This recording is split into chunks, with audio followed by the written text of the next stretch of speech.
cast out. What if Snow White learned magic?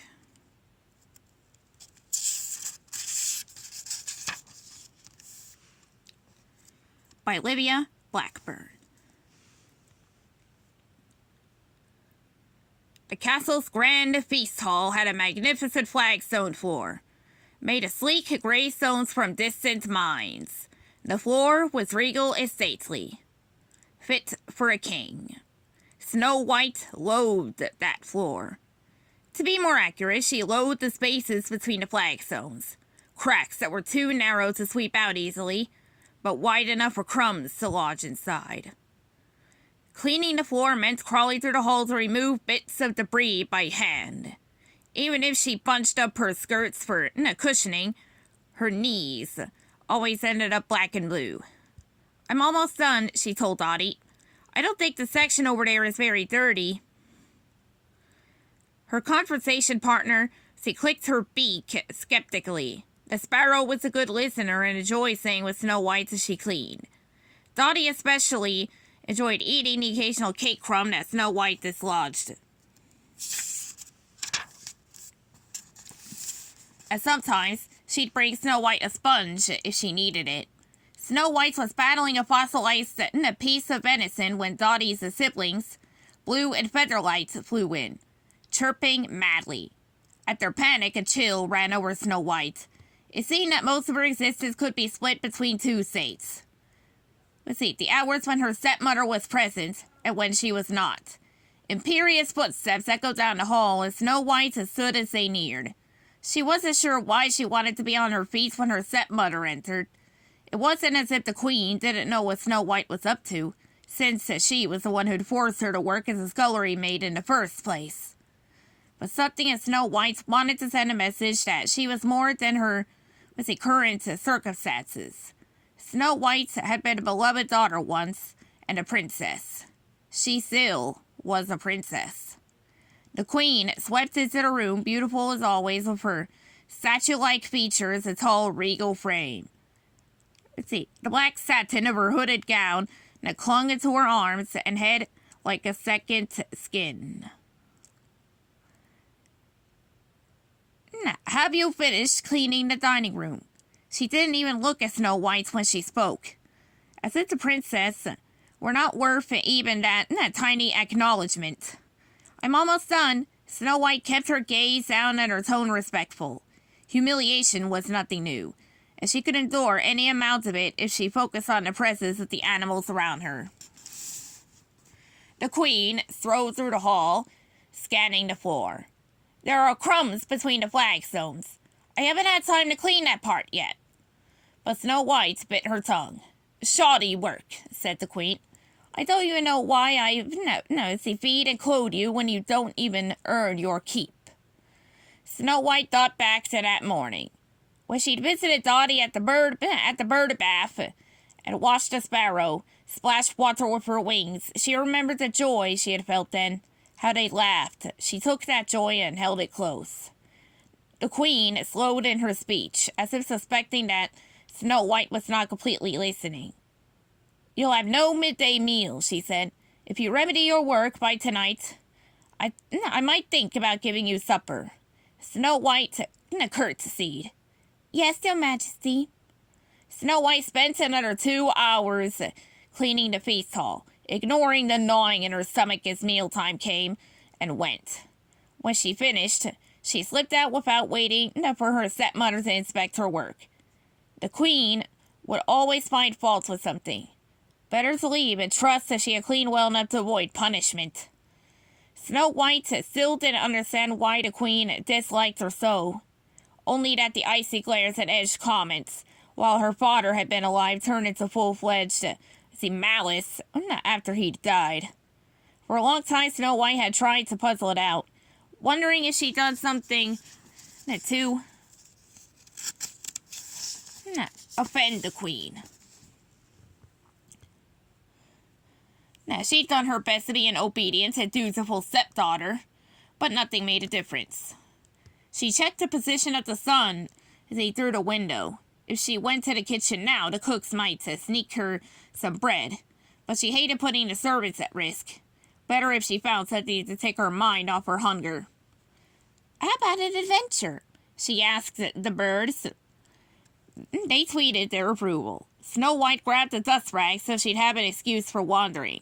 If the queen had had her way, Snow White, the world would be narrowed to her room in the cellar, the kitchens, and any halls that the queen had her clean. But whenever she had the chance, Snow White liked to explore, the older sections of the castle. There, Snow White found the artifacts of a happier time: handkerchiefs, baubles, letters left behind by visitors long ago, portraits of the royal family that the queen hadn't yet removed. It was a risk, but these wanderings were one of the few things Snow White felt still belonged to her. Hardly anyone ever bothered her once she was in the old castle, but Snow White had to pass the stepmother's rooms in order to get there. As a precaution, she asked two of the castle mice to run ahead and play lookout. She stayed alert as she followed. Snow White, come in. She froze. It was a strange voice that had spoken. Hollow, sounding, male, and otherworldly in a way Snow White couldn't explain. The voice came from a side corridor that led to her stepmother's bedchambers. Snow White did sometimes hear odd sounds when she mopped the hallway. Floors rustling, ringing sounds, the occasional shriek. But Snow White had never heard anyone call out her name before. Snow White, lovely maid, come in. Snow White grabbed her dust rag and backed up against the wall. The mice circled back, rising inquisitively to their haunches. Snow White waved them away. Whatever this was, she did not want the animals near it. Who are you? She spoke into the empty air, softly enough that no one should be able to hear. Still, she suspected she would get a reply. I'm an observer, a reflector, an agent of truth. Why do you keep calling me? Truth is hard to come by in the castle, yet I sense it in you. Come in and we will talk further. Was someone playing a trick on her? Snow White wondered what kind of being would lure her into the queen's rooms.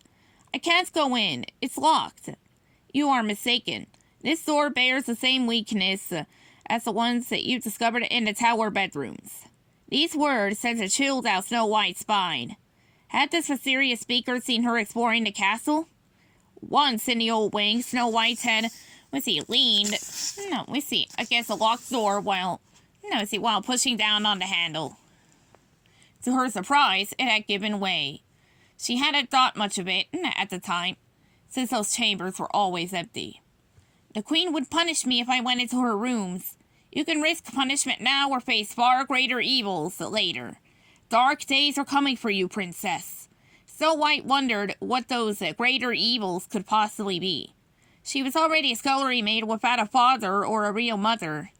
The queen punished her whenever it suited her mood.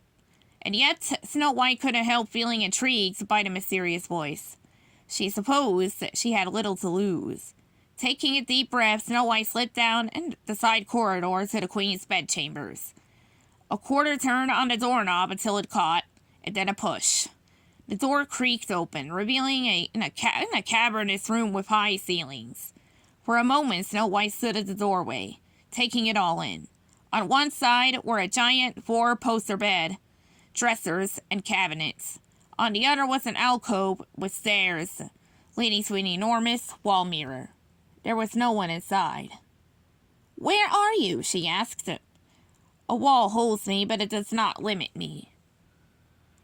A flash of movement caught her eye. Snow White glanced at the wall mirror and jumped back in horror at the face floating there. It looked like a mask one might wear to a ball, and it was illuminated with green light. As Snow White's pulse slowed, she crept closer. Are you an enchanted mirror? She asked in awe. I am truth and honesty, the kernel of everything that is. She wondered if it must always speak in riddles. I don't understand. You are a princess of royal blood, the true heir to your father's throne. Your heart is pure and honest, but misfortune and danger stalk and seek you. Misfortune and danger? My father is already dead. I'm a scullery maid. What other misfortunes await me? There are those who mean you harm. You must protect yourself. Who means me harm? Your stepmother is a great sorceress. You, too, can harness magic to do your bidding. Was the mirror refusing to tell her who wished her harm? Or had it provided the answer? Then the other part of its message hit her. Harness magic? How? But the mirror did not answer, falling silent for the remainder of her visit. I can't stop thinking about the mirror, says Snow White as she scrubbed at a stubborn berry stain on the kitchen floor. Dottie fluffed her wings in sympathy. Snow White had long ceased to feel self-consciousness about talking to animals. They'd always taken to her, even in the years before her father died. And afterward, when everything changed, it was the animals who saved her from despair in the face of the Queen's cruelty. Their love had convinced Snow White that she was indeed worth loving. And their joy had convinced her that there was happiness yet to be found in the world. It was with the strength they lent her, that Snow White had chosen joy over bitterness. And their constant companionship that kept her on that path. Still, Snow White yearned for the freedom, the familial love, the sense of home of her early years, and now it seemed like even this new, dimmer version of her life was in danger. The berry stain was finally fading. Snow White put down her brush and shook her sore arm. What was it the mirror said it was? An instrument of truth? I do feel the honesty of its words, she said to Dottie, who'd been joined by Blue and Featherlight. The three sparrows stared back solemnly. But even if the mirror was telling the truth, how could she heed its advice? It had said she must find a way to learn magic, and she had no idea how to do that. She turned to the sparrows. I think I need to go into the Queen's room again. Can you stand watch for me? It was mid-morning, and the Queen was holding the audience until noon. So Snow White had the sparrows stand sentry over the high courtyard window outside the throne room. Then she gathered her courage and entered the Queen's bedchamber again. The mirror spoke as soon as she went in, frightening Snow White half out of her wits. You are wise to heed my advice, Princess. Snow White put her hand to her chest to calm her racing heart. You scared me. I am not the one you should fear. Then whom? You know the answer. There it was, the shiver across her skin, the instinct she wished she could deny. Strange that Snow White would still resist believing that the Queen would cause her grievous harm. Even after years of her cruelty, perhaps it was a residual wish to believe that she still had a family who loved her. Snow White looked around, unsure what she was looking for. Was magic the kind of thing that could be written down? Or perhaps if the magic mirror was here, there would be other enchanted objects too. The mirror's empty eyes followed her around the room. The bedchamber wasn't as clean as the rest of the castle, probably because the maids were never allowed inside. There was dust in the corners, as surfaces were cluttered with bottles and jewelry. Snow White saw a wardrobe filled with luxurious gowns and a chest with jewelry, scarves, and blankets.